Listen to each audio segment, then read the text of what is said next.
Now welcome to our class Amma. Next, right to equality, right to freedom, right against exploitation, right to freedom of religion, cultural and educational rights, right to constitutional remedies. Now let's see.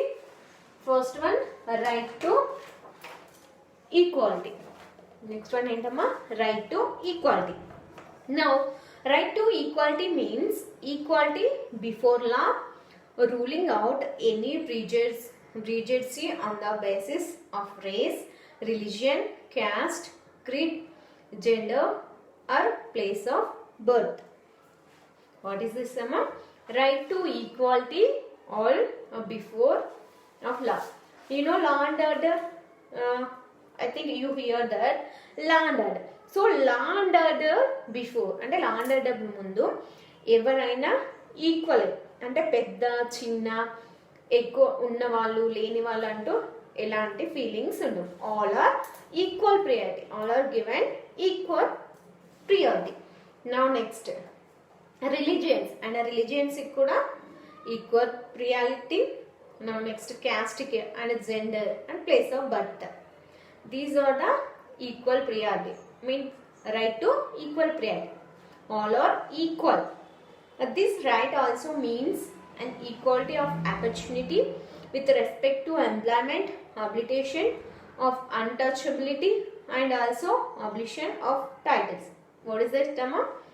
And the means of equality opportunity. And I means, for example, ఒక government job పట్టింది అనుకోండి, so ఈ cost వాళ్ళకి ఎక్కువ, ఆ cost వాళ్ళకి తక్కువ, అలాంటి ప్రిఫరెన్స్ అనేవి ఏమీ ఉండవు. సో అందరికీ రూల్స్ అనేవి ఈక్వల్గా ఉంటాయి. కొంతమందికి ఈ రూల్స్ ఉన్నాయి, కొంతమందికి ఈ రూల్స్ అలాంటివి ఏమీ లేవు. సో ఈ రిలీజియన్స్లో ఉన్న వాళ్ళకి ఆల్ ఎక్కడైనా, మనం ఇండియాలో ఎక్కడైనా ఉండొచ్చు, ఎక్కడైనా లీవ్ చేయొచ్చు. Okay.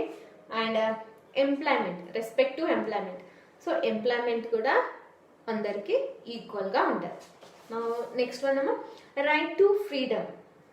Right to freedom includes a gamut of rights such as right to speech and expression, right to assembly peacefully or form association, right to move freely throughout the territory of India, right to life and liberty, and right to reside and settle in any part of India, and so on. What is that? Right to freedom.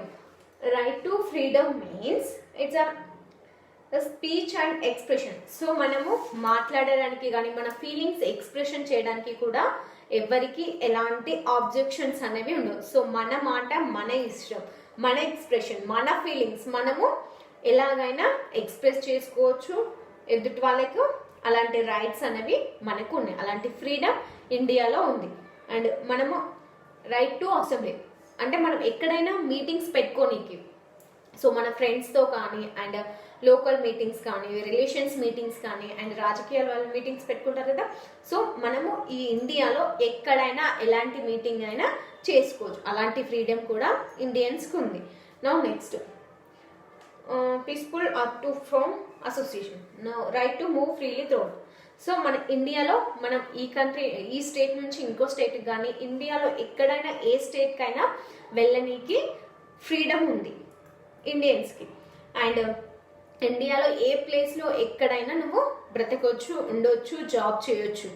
అలాంటి freedom, అలాంటి facilities కూడా ఇండియన్స్కి ఉన్నవి. నా ఇంకా చాలా rights అనేవి మన ఇండియాలో ఇండియన్స్కి ఉన్నాయి. These are the right to freedom. Now next, right to freedom of religion. Right to freedom of religion is another important fundamental right that explains the essence of freedom of conscience and profession, or freedom of to run religious affairs, and freedom to give religious construction in certain institutions. What is that, Amma? Next one, right to freedom of religion. అంటే మనము ఎలాగైనా ఎందులోనైనా ఉండొచ్చు, ఏ రిలీజియన్స్లోనైనా ఉండొచ్చు. Muslims కానీ, Hindus కానీ, Christians కానీ, Arabic and so ఇలాంటి ఏ రిలీజియన్స్లోనైనా, రిలీజియన్స్లోనైనా మీరు ఉండడానికి అలాంటి ఫ్రీడమ్ అనేది మన ఇండియన్స్కు అవైలబుల్ ఉంది. Now next, right against exploitation.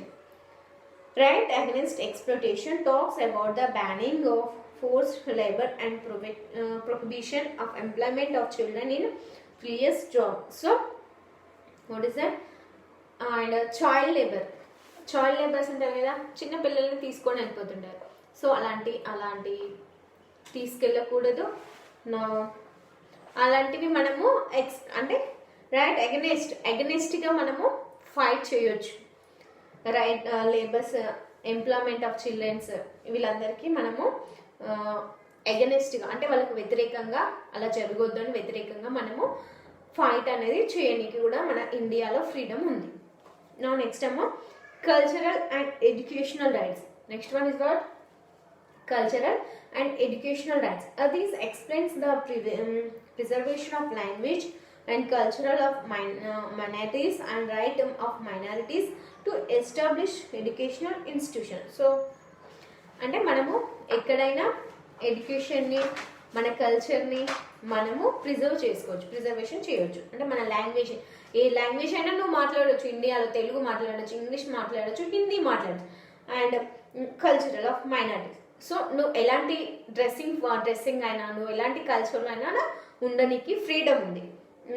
Establish educational institution. So permission తీసుకొచ్చుకొని నువ్వు ఎడ్యుకేషన్ ఎలాగైనా ఎస్టాబ్లిష్ చేసుకోవచ్చు. అండ్ నువ్వు ఏ స్కూల్లోనైనా జాయిన్ కావచ్చు, ఏ కాలేజ్లోనైనా జాయిన్ కావడానికి నీకు రైట్స్ అనేవి, ఫ్రీడమ్ అన్నది ఉంది ఇన్ ఇండియాలో.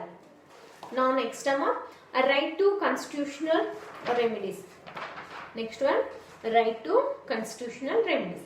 Right lays down the privilege in respect of the national commission on minorities, the national commission on women, the national commission on schedule caste. What is the remedies అమ్మా అంటే కొన్ని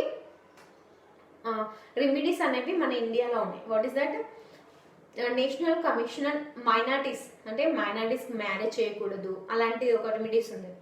national commission of and women అంటే women's ragging చేయడం కానీ అలాంటి వాటి remedies కూడా ఉన్నాయి. Next national commission on schedule cost అంటే నువ్వు తక్కువ కాస్ట్ వాడి, నువ్వు ఎక్కువ కాస్ట్, అలాంటి ఏమీ ఉండకూడదు. All are equal. ఓకే. నా నెక్స్ట్ అమ్మా features and characteristics of fundamental rights. Fundamental rights are not absolute. They are subject to reasonable restriction. They strike a balance between individual liberty and social security. So, these fundamental rights are not absolute. So, it's an individual liberty. And nee individual ga nuki unde rights and social security. And social security mean and tundi chutupakkala unde security. Now next. But the reasonable restrictions are subject to judicial review. Now next, all fundamental rights can be suspended except the fundamental rights granted under Article 20 and 29. Right to freedom is automatically suspended during energy. Now next, some of the fundamental rights for the Indian citizen only, but some of the fundamental rights can be enjoyed both citizens and aliens. What is that next one, ma'am? Some fundamental rights for Indian citizens, okay? Some fundamental rights can be enjoyed. అంటే కొన్ని మనకు చాలా పీస్ఫుల్గా, ఫ్రీడమ్గా మన ఇండియాలో కొంచెం freedom అనేది ఉంది. That is the one of the fundamental. నా next fundamental rights can be amend but they cannot be abrogated. The abrogation of fundamental rights will violate the basic structure of the constitution. Now next, fundamental rights are both positive and negative. So fundamental rights అనేవి positive ఉంటాయి, negative అంటే మనకి కొన్ని freedom ఇస్తున్నారంటే కొన్ని restrictions అనేవి ఉంటాయి. So any situation ఎక్కడైనా ఎలాగైనా ప్రతి దాంట్లో మనకు కొంచెం ఫ్రీడమ్ ఇచ్చిందంటే కొన్ని రిస్ట్రిక్షన్స్ అనేవి మస్ట్ అండ్ షుడ్గా ఉంటాయి. So fundamental rights can be fundamental rights are both positive ఉంటుంది, అలాగే నెగిటివ్ కూడా ఉంటుంది. Now some fundamental rights are available against the state. So కొన్ని మన ఫండమెంటల్ రైట్స్ అనేవి స్టేట్కి అగెన్స్ట్గా కూడా ఉండొచ్చు. Some rights are available against individual. So some fundamentals అనేవి అగెన్స్ట్ టు ఇండివిజువల్ అంటే మనకు ఇష్టం లేనివి కూడా కొన్ని ఫాలో అప్ కావాల్సి వస్తుంది. అంటే మనకి ఇష్టం లేకున్నా కూడా కొన్ని రూల్స్ అనేవి మస్ట్గా ఫాలో కావాలి, తప్పనిసరిగా ఫాలో అప్ కావాలి. The fundamental rights are justifiable. A citizen may approach the court of law when his fundamental rights are violated. అంటే మనకు నచ్చలేదు అనుకోండి, మనకు జస్టిస్ కావాలనుకోండి, మనం కోర్టుకి వెళ్ళొచ్చు. సో ఇది నాకు నచ్చలేదు, నేను ఇలా చెయ్యను, నాకు ఇది కావాలి, ఈ జస్టిస్ కావాలంటే యూ విల్ గో టు కోర్ట్కి వెళ్ళి నువ్వు సాల్వ్ చేసుకోవచ్చు ఆ ప్రాబ్లం అనేది. Now next, some fundamental rights may not be available to personal servicing in defensive forces. They cannot enjoy all the fundamental rights. Yes, కొన్ని ఇండివిజువల్ని కూడా రిస్ట్రిక్షన్స్ పెట్టే ఫండమెంటల్స్ అనేవి, రైట్స్ అనేవి ఉంటాయి. సో అట్లని ఈ ఫండమెంటల్ రైట్స్ అన్ని మనం అన్ని ఎంజాయ్ చేయలేము. కొన్ని ఎంజాయ్ చేయగలుగుతాము, కొన్ని ప్రాబ్లమ్స్ ఫేస్ చేయగలుగుతాం. Now next last one, the fundamental rights are social and political in character. No economic rights have been guaranteed to the citizen of India. Although without them the other rights of title are no significant. These are the fundamental rights lesson. Okay. Now still any doubts in this lesson, Amma? You will ask in our group, WhatsApp group. Okay, I will give in next class. Thank you.